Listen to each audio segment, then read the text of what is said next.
Got a phone call from Catherine Edwards. She's a school liaison for the Abbotsford School District here. She's one of my major contacts.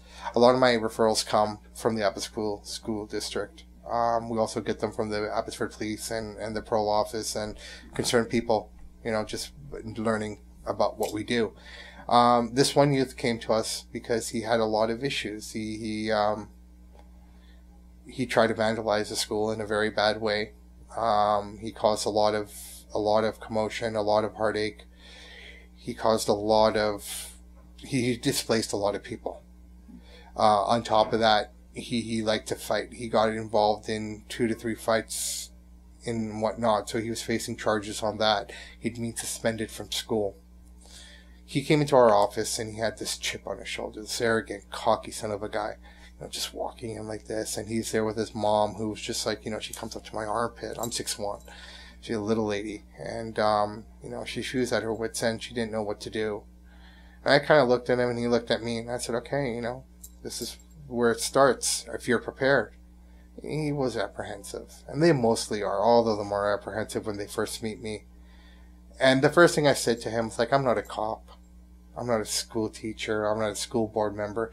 I'm just a guy who's here to help you. And if you're willing to accept my help, I'll do everything by you, man. Anything you want, I'll make sure you get the right chances in life. You just got to play the game along with me. It took a while for us to bond. I don't start my work right away with any of our clients. I take time to get to know them, to become personal with them, to understand their likes, their dislikes, what they strive on, what makes them tick. Once you can establish that, then we can start working. And I think that's a key element to getting success from these guys. Sometimes people are like, well, it's taking so long. Well, it takes time. If you want results, you got to get them on board with you. You got to trust them. You got to want them to trust you. We took our time. We got to know each other. I made little jokes, as I normally do with everybody.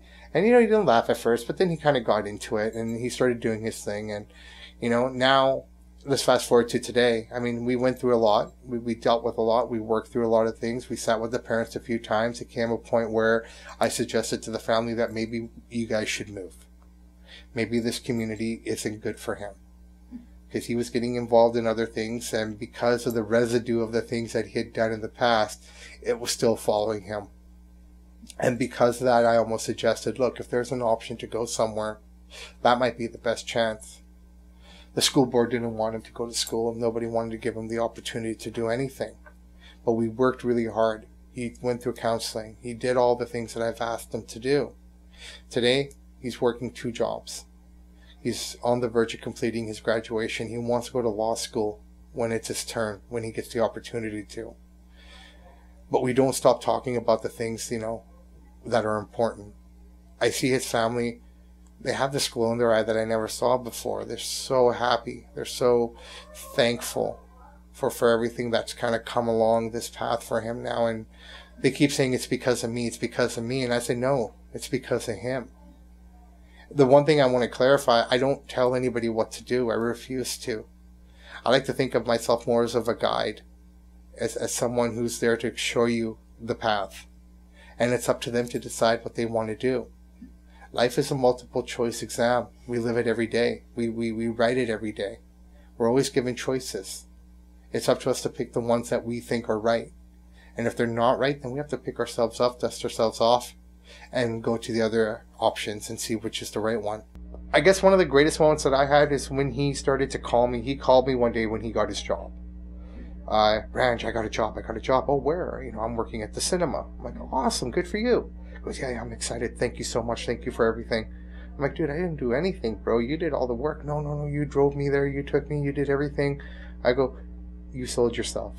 I didn't sit in that interview for you. I didn't do anything. I just provided you the outlet to get there.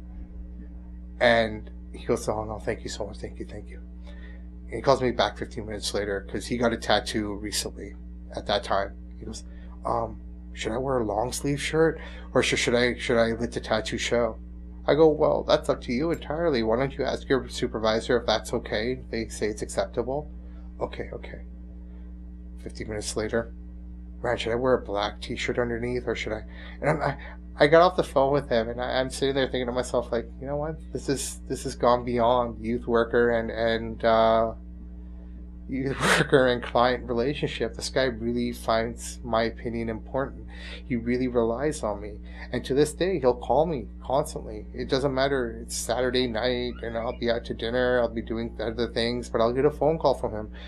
What do you think about this? Should I apply for that? Should I do this?